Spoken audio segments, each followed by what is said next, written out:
نبی پاک علیہ السلام کا فرمان صحیح مسلم میں موجود ہے، حضور نے فرمایا میں اس دل سے پناہ مانگتا ہوں جو دل تو ہو پر اس میں خشوع نہ ہو۔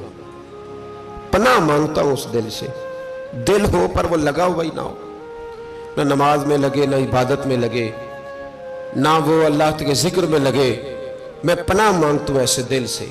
وہ کوئی دل ہے، وہ دل ہے کوئی پتھر بن گیا ہے جس میں خشوع ہی کوئی نہیں، جو پیسوں میں بڑا زیادہ لگتا ہے، گپوں میں بڑا زیادہ لگتا ہے، کھانے پینے میں بڑا زیادہ لگتا ہے، آوارگی میں بڑا لگتا ہے، عبادت میں نہیں لگتا، تو پھر اس کا علاج کرانا چاہیے۔ دل کو لگانے کی طرف توجہ کرنی چاہیے۔ دل جب لگ جاتا ہے نا تو پھر وہ جدھر لگ جاتا ہے پھر وہ ادھر ہی رہتا ہے، دائیں بائیں نہیں جاتا، اور جب لگتا نہیں تو پھر وہ گھومتا ہی رہتا ہے، وہ آوارہ ہی رہتا ہے، پھر اس کی کوئی حیثیت نہیں ہوتی۔ اس کا لگ جانا بڑا ضروری ہے۔ اس دل کو اللہ اور اس کے رسول کے راستے میں لگا دینا یہ بڑا اہم اور بڑا ضروری امر ہے۔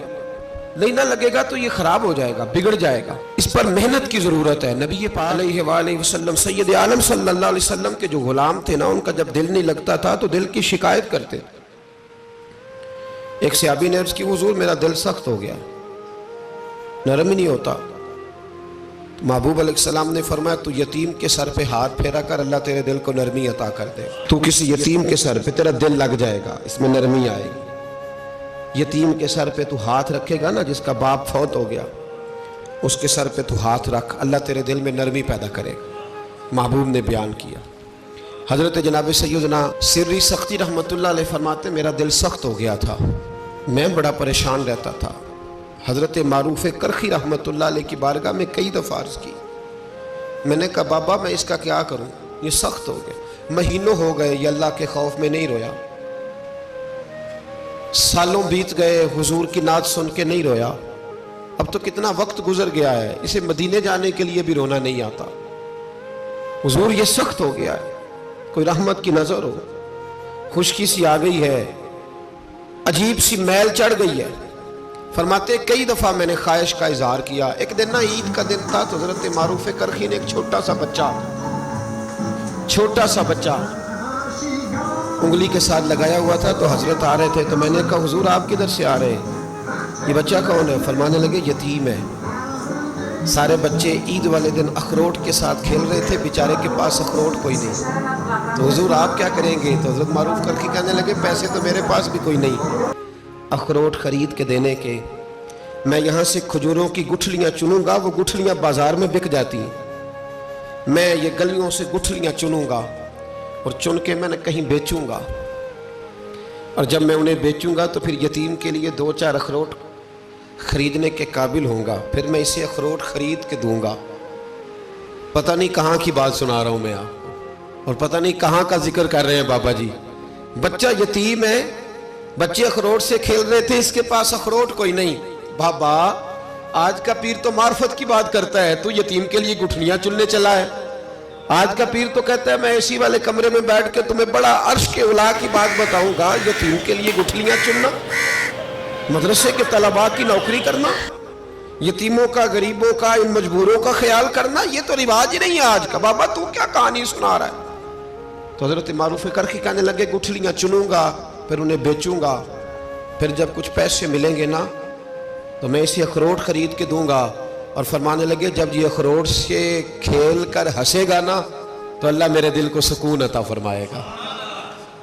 میں گٹھلیاں چننے جا رہا ہوں، میں مزدوری کرنے، تیری تلاش میں پھرا میں جنگل، پہاڑ اور دشت میں۔ تو حضرت سری سختی فرماتے ہیں میرے گھر میں پیسے تھے، میں نے کہا حضور اگر یہ نوکری مجھے مل جائے تو میں غلام جو ہوا، اگر مجھے دے دے یہ نوکری تو میں نہ کر لوں؟ فرمانے لگے تو کر لے۔ فرماتے میں اس یتیم کو پہلے گھر لے گیا، وہاں سے میں نے پیسے لیے، پھر بازار لے گیا، کپڑے خریدے، اس کے لیے ٹوپی خریدی، پھر میں نے اسے 2 کھجوریں کھلائیں، پھر اخروٹ خرید کے دیے۔ حضرت سیدنا معروف کرخی کہتے ہیں اس کو میں نے چیزیں دے کے نا، وہ بچہ تھا، بچے ہی ہوتے ہیں، میں نے جب اسے اخروٹ دیے تو وہ دوڑنے لگا، میں بھی ہلکا ہلکا پیچھے چلنے لگا۔ فرماتے ہیں وہ جا کے بچوں کے گروہ میں مل گیا، وہاں درجنوں 20 بچے کھیل رہے تھے، وہ مل گیا، وہ کھیلتا رہا۔ آپ فرماتے ہیں لوگوں اس دن میرے رب نے میرے دل کو اپنے قرب کی لذت بھی عطا کی، اور میرا دل تھا میرے سینے پر ساری رات، تھا میرے سینے میں میرا دل، پر ساری رات میرے نبی کے قدموں کا طواف کرتا رہا ہے۔ اب نہ لگ گیا ہے، پاک ہوئے تے پاک بھی ملدا ہے، اے بنا پاکو پاک نہیں ملدا۔ سادے وجود نو تون دے نالوں اکو تولا ٹکڑا دل دا۔ یہ دل میں خشوع پیدا ہو جائے نا، خشوع یہ لگ جاتا ہے۔ نبی پاک صلی اللہ علیہ وسلم نے فرمایا قیامت میں اللہ کے عرش کے سائے کے علاوہ سایہ نہیں ہوگا۔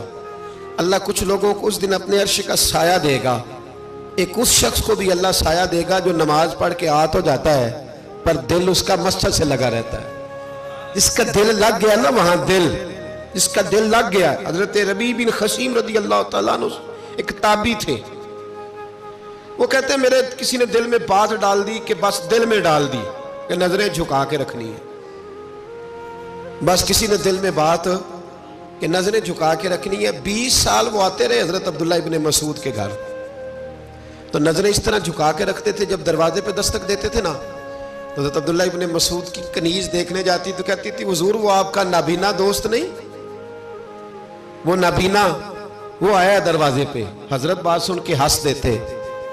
20 سال گزر گئے، کتنے؟ کسی کو کہا جائے نا پیر صاحب مرید کو وظیفہ بتائیں کہ 20 دن کرنا ہے، تو نام دن پوچھے تو کہندے میں ادھر نہیں کیتا جدن تساں دسیا سی، اس دن تو میں نے کیا تھا۔ تو پھر ساتھ ہی کہتے ہو ہمیں غوث پاک بھی بنا دو، جلدی جلدی ان کی لسٹ میں بزرگوں کی شامل کر دو۔ تو بھائی ذرا ٹھہر جا، 20 سال آتے رہے، 20 سال۔ ایک دن کہا تھا کسی نے نظر جھکا کے رکھنا، تو کہتے کنیز باہر جاتی، کہتی حضور آپ کا وہ نابینا دوست نہیں وہ آیا، تو حضرت ہنس دیتے۔ 20 سال گزر گئے تو کنیز ایک دن کہنے لگی حضور میری جرت تو نہیں پر مجھے بتائیں تو صحیح کہ میں جب بھی آگے کہتی ہوں نابینا ہے آپ ہنستے ہیں، میں نے 20 سال نہیں پوچھا، آج تو زمانہ بیت گیا، بتائیں تو صحیح۔ آپ فرمانے لگے وہ نابینا نہیں، اس کا دل لگ گیا ہے، یہ بات بیٹھ گئی ہے کہ نظریں جھکا کے رکھنی ہے۔ وہ نابینا نہیں، اسے تو نظر آتا ہے۔ آج جب آئے گا نا تو پردے کے پیچھے کھڑی ہو کے دیکھنا، جب دوبارہ آیا تو بی بی کہتی ہے پردے کے پیچھے میں نے کھڑے ہو کے دیکھا، وہ تو آنکھیں کھول کھول کے دیکھ رہا تھا۔ اس کا دل لگ گیا تھا کہ جب کوئی عورت نظر آئے تو پھر نظر جھکا لینی، پھر نابینا بن جانا ہے، تو اس کو بن گیا تھا، لگ گیا دل اس طرف، تو بات بن گئی۔ حضرت عبداللہ ابن مسعود جناب ربیع بن خثیم رضی اللہ تعالیٰ عنہ سے فرمانے لگے تو تابعی ہے،